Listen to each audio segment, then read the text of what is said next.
Hey everybody, welcome to whatever today's date is. My name is Xenia Shadow, and today I want to talk about two things, of course.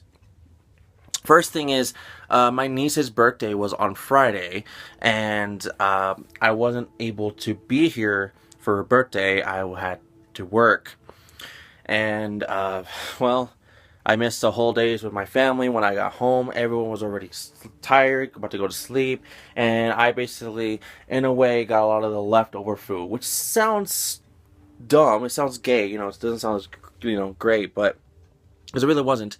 And I ate a lot when I got home because I wanted to eat. In my mind, I wanted to eat everything before it was all gone tomorrow, and there was still some left over anyways from tomorrow, and I felt kind of bad. I couldn't spend time with my niece for just one day, And the time I do, it's just days I don't want her to be with me yet, or like I just want to focus on something else. There's times I play with her and all that stuff, but there's times I just don't want her to be around me, and she bothers the fuck out of me, and all sorts of things. If you're all curious, she is turning 5 years old. Believe it or not, I started vlogging when she was born or something. About when she was born. Those random vlogs I had from the years of 2011 to 2012 and 13. And I really started boosting up my game when I started just vlogging every day from the years of 13, from 14, 15, and now 16. So she's been around since this channel has been made, and of course this channel hasn't gotten many subscribers or anything like that. It's only got currently right now 310, which could change. It could be like a subscriber down or two or up or whatever. But regardlessly, her birthday just passed 2 days ago. I already wished her happy birthday. I wasn't able to really buy anything, so I bought her. Well, I kind of gave her a bunch of this chocolate candy I had laying around, and I was like eating it super slowly, and there's like ton of it. So I gave her the whole entire thing. Sorry. I gave her the whole entire thing, and literally she ate it already. So, for her birthday, she got a Moana doll, and then a Moana like bigger doll. So I don't know. Yeah. So she's 5 years old. Hopefully, a lot of you know who I'm talking about, Valerie. She's in a lot of my randomness more vlogs. Just stay tuned when she's actually here. She's here in the house, just not in this room. And there's times I let her be in the room because maybe she's not as annoying, and maybe she wants to be on the camera and all that. But anyways, besides that, today I just watched WWE's TLC PPV event for SmackDown Live 2016, and I gotta admit, it was interesting for, I want to say, 2 matches. The rest has kind of like bored me.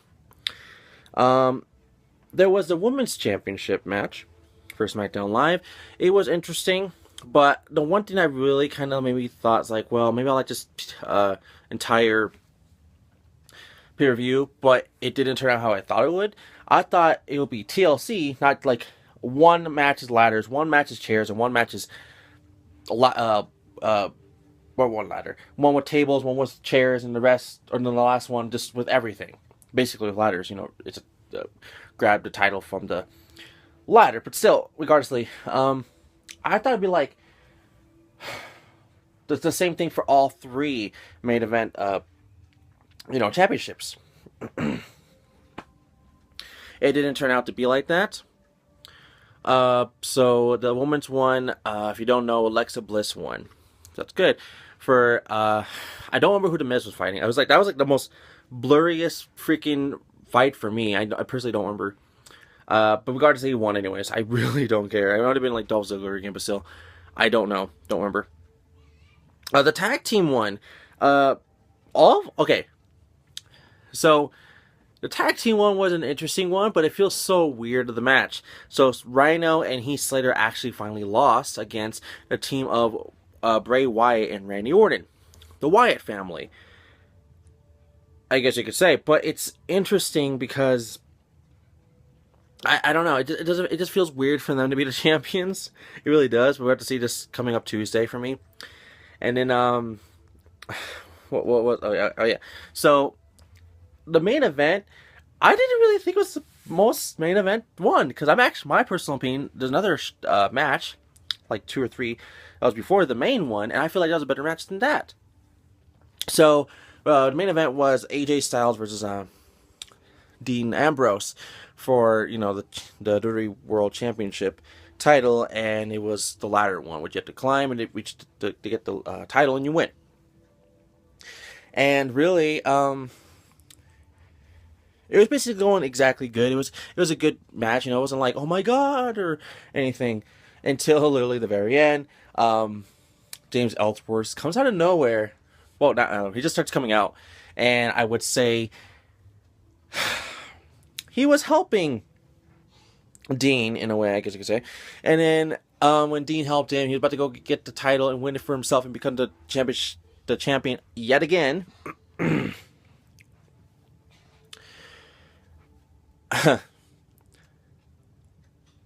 This was the most shocking thing, though, I can say, of the whole entire thing.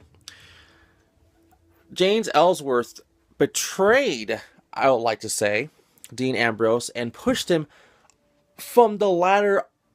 Like, okay, he's on the ladder. Dean Ambrose. James Ellsworth is at the bottom. He pushes the ladder towards, you know, one side of the ring, and he falls into a table, which he's now basically not out cold. He's literally right awake. It shows like several times on the camera. Like, lands there. He's just out, I guess you could say. And believe it or not, he's now rooting for AJ Styles to win the championship. And he does. So AJ Styles is still the WWE World Champion. But here's the catch. Later on Talking Smack, which is literally right after the pay-per-view event on WWE Network, he talks about saying, the reason I let him win is because I can still have my number one opportunity there when I face AJ Styles for the championship. But here's the thing. By doing that, he screws over the one guy that basically was like his best friend in a way, pushing him all the way to be where he is now, the James Ellsworth, Dean Ambrose. He fucks over Dean Ambrose. I was like, what? You know, kind of situation. And it was just surprising. It really was. It was just surprising. So he only did it because he didn't want to lose his opportunity. So I was like, are you serious? You didn't want to lose your opportunity against AJ Styles? That was it? And by doing so, yeah, he still has his opportunity, but there's no guarantee that he's going to, you know, win. Which he's not that experienced. Who knows? For all we know, you know, he could be trained or some shit. I don't know. But it's just, that's what his intentions was. And that's kind of, what? Seriously? Like, it'd be surprising if he wins. I'm not saying he will, but very surprising. Because James Ellsworth does have 3-0 against AJ Styles. But they're all help from Dean Ambrose, so we'll have to wait and see how that turns out. Anyways, for my personal opinion, the best match in the pay-per-view itself was Kalisto versus Baron Corbin. And it was phenomenally great. And I'm sorry if I'm missing any other matches. I just personally don't remember them because they're really not that good, I think. Or did I care? So,